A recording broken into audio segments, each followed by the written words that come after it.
Em nome de Jesus. Amém.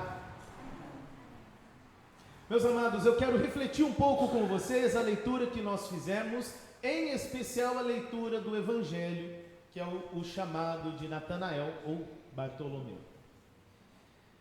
Natanael ouviu Filipe dizendo que o Messias tinha vindo de Nazaré, mas o que ele responde mostra um desprezo muito grande, né? Quando alguém diz assim, mas de Nazaré pode vir alguma coisa boa dali?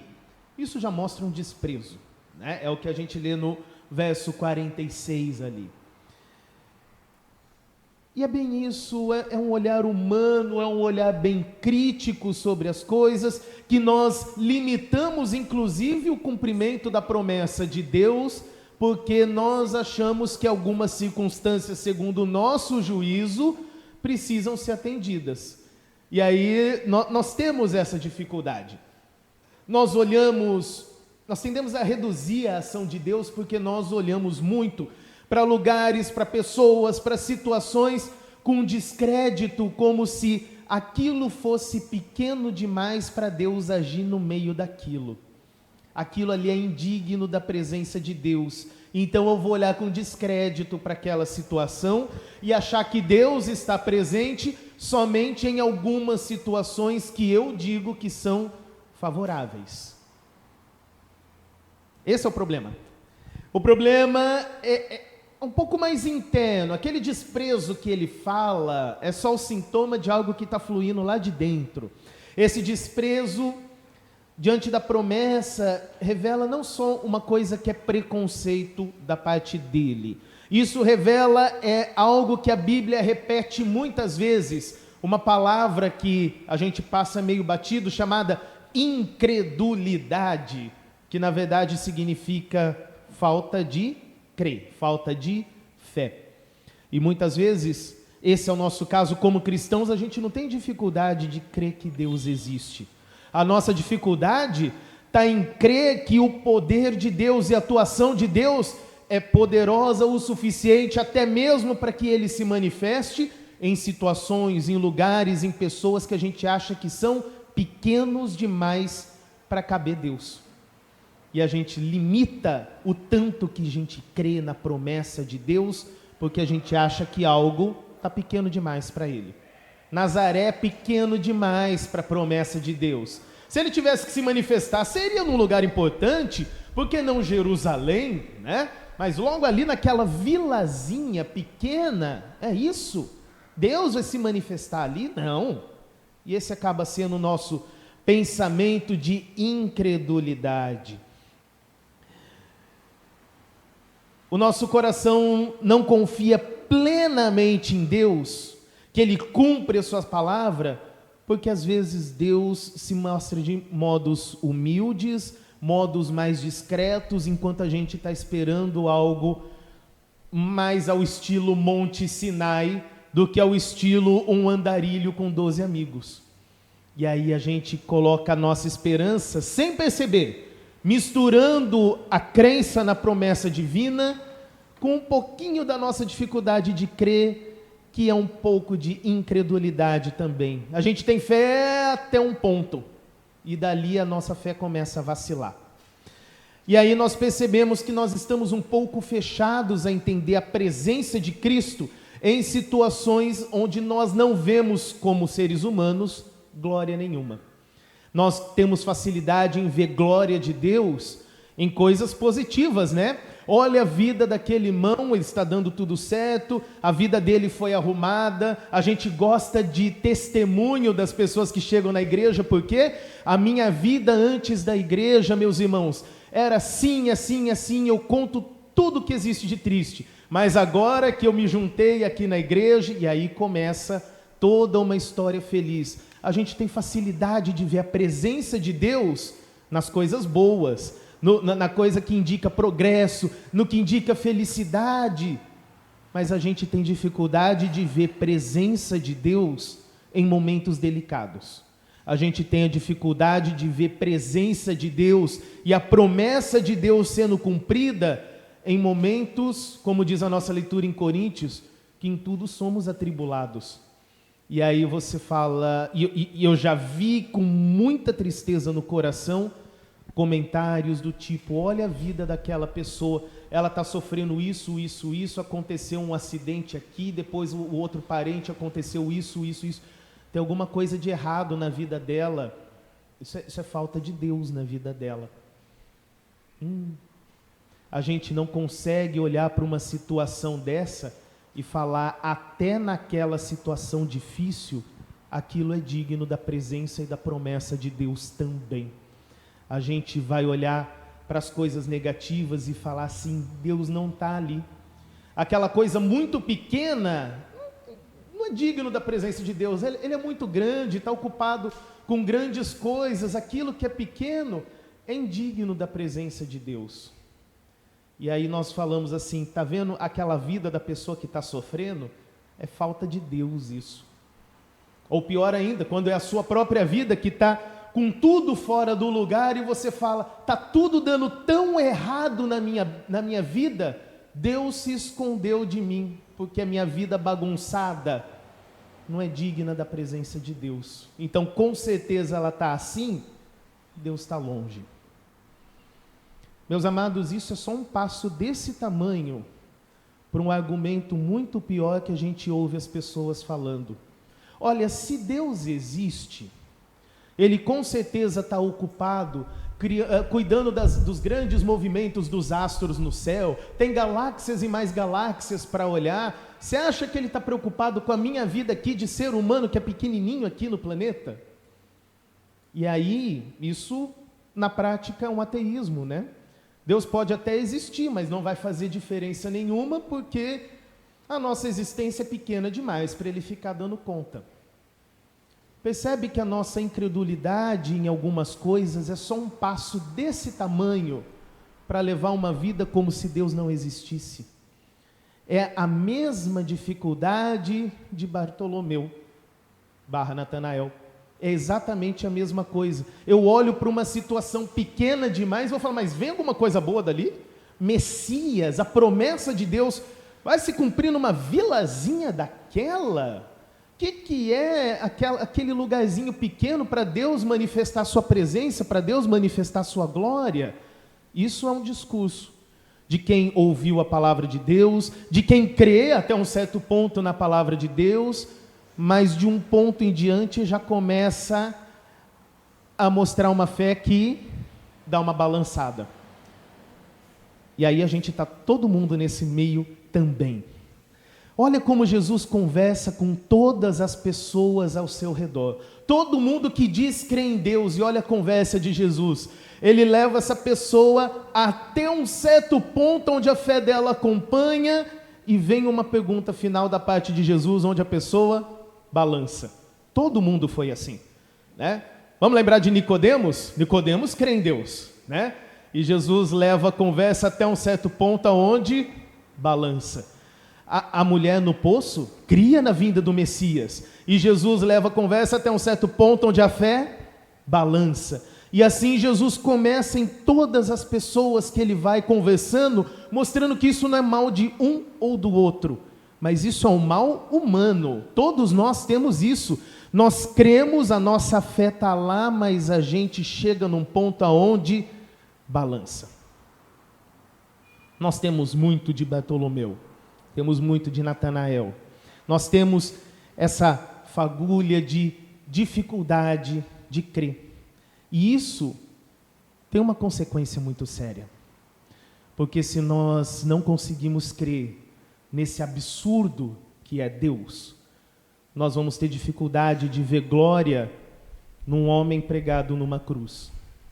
Porque a coisa mais absurda de crer é que um condenado pregado numa cruz seja toda a glória de Deus revelada no mundo.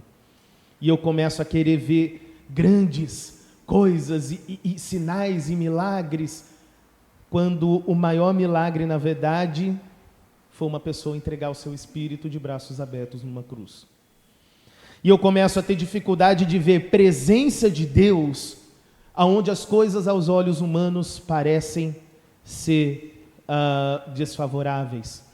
Eu começo a rejeitar o Cristo que se manifesta em situações improváveis.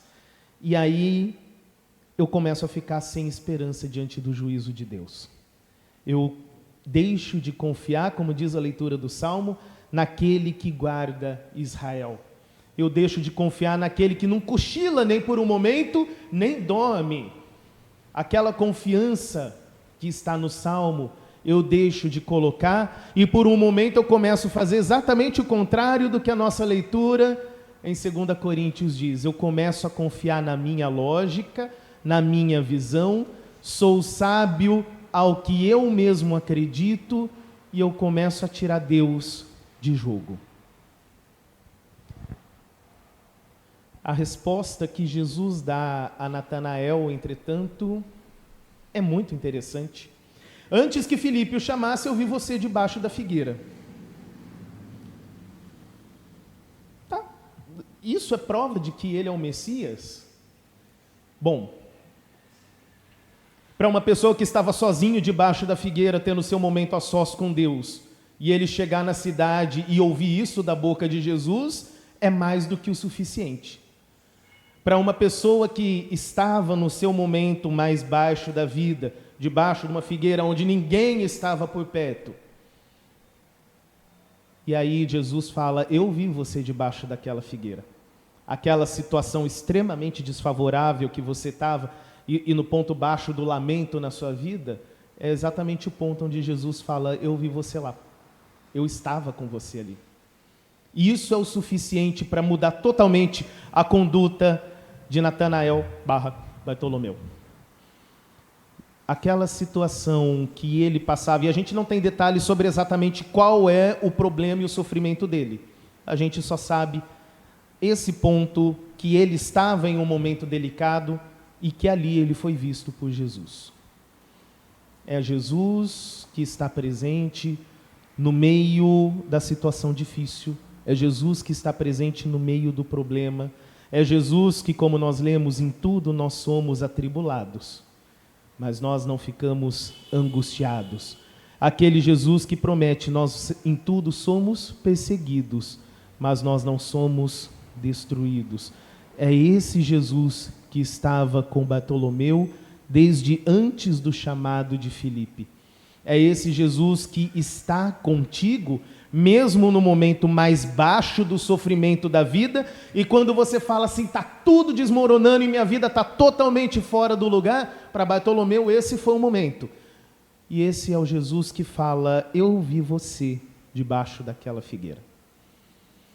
Isso é o que caracteriza, na verdade, o Filho de Deus, não é aquela visão do Sinai fumegando, porque aquilo deu medo no povo e o pessoal queria sair correndo, a gente vai lembrar disso, né? A grande manifestação do Sinai, todo mundo ficou com medo, mas aquele homem caminhando simples, provavelmente cheirando muito mal, na companhia de alguns colegas, mas ele fala para você, então, naquele momento que você estava abandonado e a sua vida toda bagunçada, eu vi você debaixo daquela figueira.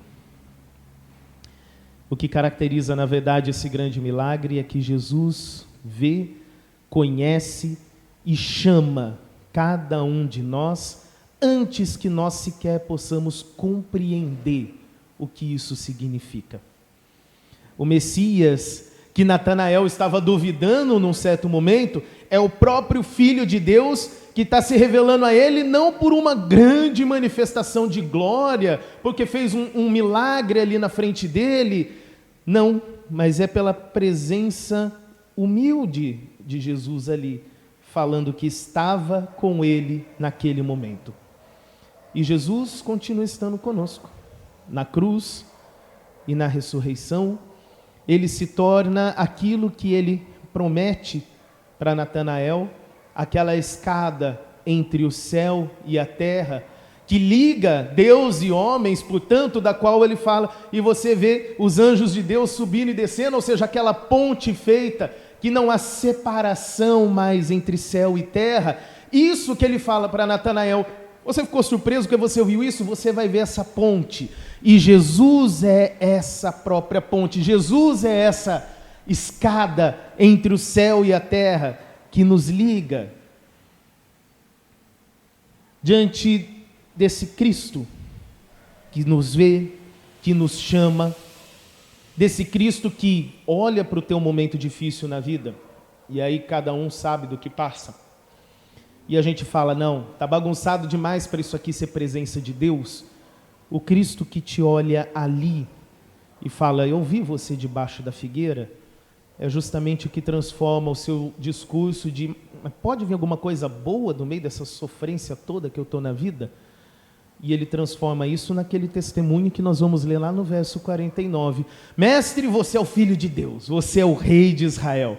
Porque agora nós confiamos, não porque o nosso entendimento nos levou a isso, mas porque Jesus é promessa viva do nosso Senhor. E nós aprendemos a confiar nessa promessa de Deus e não no nosso coração. E é no meio da nossa fragilidade que nós aprendemos a reconhecer essa presença de Cristo. E é exatamente por isso que 2 Coríntios diz, temos esse tesouro em vaso de barro. Eu continuo sendo barro. Quem já derrubou um vaso, provavelmente lembra de duas coisas. Um que ele quebrou e dois da bronca que levou, né? Vaso quebra, vaso é frágil. Vaso é uma coisa que pode sofrer, né? Dependendo do lugar onde é exposto, da temperatura que é exposta, a gente é fraco. Mas temos um tesouro dentro de nós. Nós não vamos deixar de ser fracos. Nós não vamos deixar de ser barro. O que a gente vai deixar de ser é um vaso vazio. A gente vai deixar de ser um vaso sem uso. Nós seremos um vaso que guarda um tesouro muito grande. Isso é evangelho de Deus. Você é barro, você sofre, você vai passar pelas dores que tem que passar nesse mundo, umas que a gente caça para cima da nossa própria cabeça, é verdade, outras que as pessoas acabam arrumando para cima de nós, outras que, não duvide disso, o diabo trabalha para que você tenha que carregar, mas você é um vaso de barro que tem um tesouro dentro. Esse tesouro é o que, em meio da nossa fragilidade, transforma a nossa dificuldade de crer naquele testemunho. E quando nós estamos cheios desse tesouro, cheios de Jesus, aí eu posso fazer o que Filipe faz, né? Aí como Natanael é chamado a sair desse desprezo, né, da dúvida, e ele parte para testemunhar aquilo, e ele fala em alta voz, você é o Filho de Deus, você é o Messias. O mesmo Cristo que viu cada um de nós debaixo da figueira, ele nos envia a ver as outras pessoas que estão à nossa volta. E aí nós vivemos então nesse mundo como testemunhas dessa escada que liga o céu e a terra. Nós podemos indicar ao mundo que em Cristo existe encontro, existe reconciliação, existe vida eterna. E eu vou fazer isso não porque a minha vida está em ordem. Não é porque antes de conhecer a igreja, eu era assim, assim, assim, e agora que eu estou na igreja, minha vida está em ordem, olha como está tudo bem.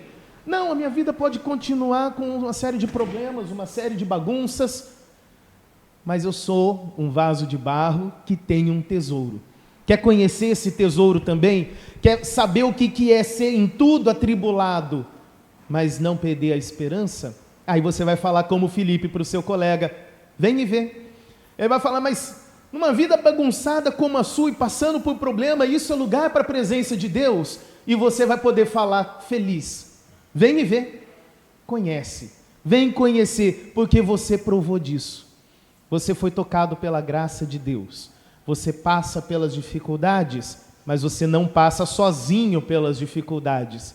E agora você pode olhar para aquela pessoa, aonde você trabalha, onde você mora, onde você estuda, enfim, Deus te coloca nesses lugares para que você possa ser um Filipe, para que você possa falar para a pessoa, então, quer conhecer esse tesouro? Vem e vê. É isso que Jesus faz com cada um de nós. Meus amados, isso é deixar a incredulidade e transformar isso em um testemunho verdadeiro. Quer saber qual é o meu testemunho? Antes de conhecer a Cristo, a minha vida era sofrida. Depois que eu conheci a Cristo, minha vida continuou sofrida. A diferença é que agora eu posso falar para você, quer saber o que mudou?